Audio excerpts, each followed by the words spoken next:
Saudi Arabia is the big newsmaker this week. It is celebrating a Gulf deal that took the world by surprise, one that transcends sport and boosts its geopolitical ambitions.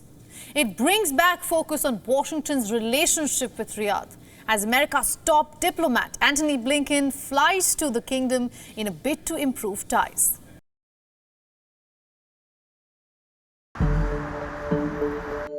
Diplomacy, oil, or sports. All roads are now leading to Saudi Arabia as the kingdom rewrites its role in the region and on the world map. U.S. Secretary of State Antony Blinken was in Saudi this week, a crucial trip as the American influence wanes in West Asia and Saudi transitions to an independent foreign policy. Top-level diplomacy undoubtedly is a tricky game, but for Blinken it was extraordinarily challenging. This was his second visit to the kingdom since taking oath as America's Secretary of State. Not much time has passed between the two trips, but the region has seen dramatic shifts. Previously difficult to imagine truces now solidified as Saudi actively disregarded US's tone in the region. US relations with the Desert Kingdom have been rocky.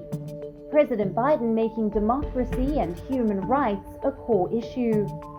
But on the flip side, Saudi's Crown Prince Mohammed bin Salman increasingly setting his own agenda. On his arrival in Jeddah, America's top diplomat met with the Crown Prince Mohammed bin Salman, the same person whom the US president accused of murdering Jamal Khashoggi. According to the statement issued by Washington, the two discussed their shared commitment to advance stability, security, and prosperity across the Middle East and beyond, adding that Blinken emphasized on the human rights aspect of the bilateral ties. Saudi's statement meanwhile acknowledged the meeting, but did not provide any specifics. Some reports say that the two leaders also discussed normalizing Riyadh's ties with Israel, a hope previously mentioned by the Washington diplomat. The United States has a real national security interest in promoting normalization between Israel and Saudi Arabia.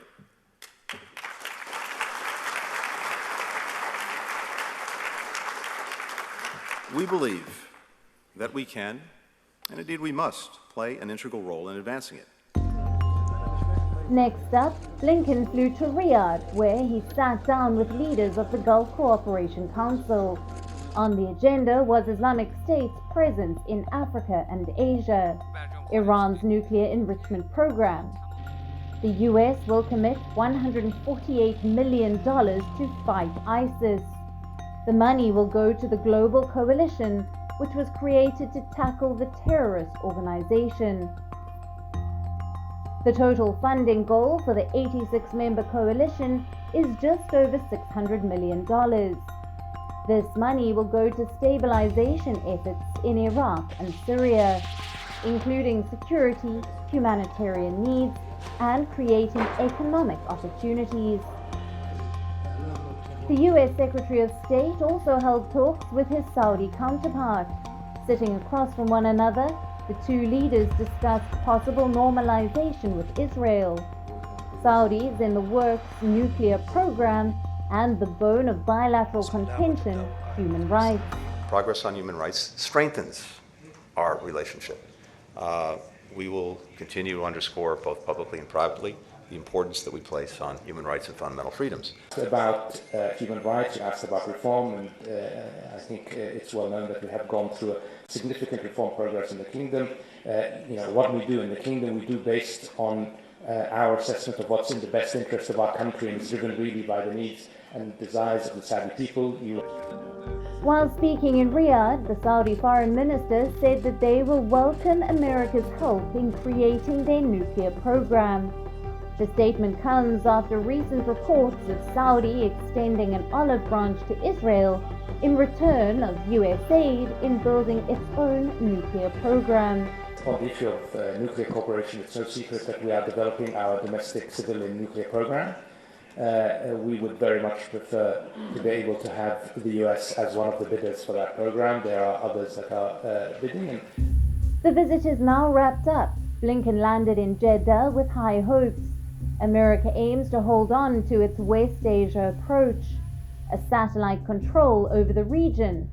But as fate would have it, Washington's time is slowly running out.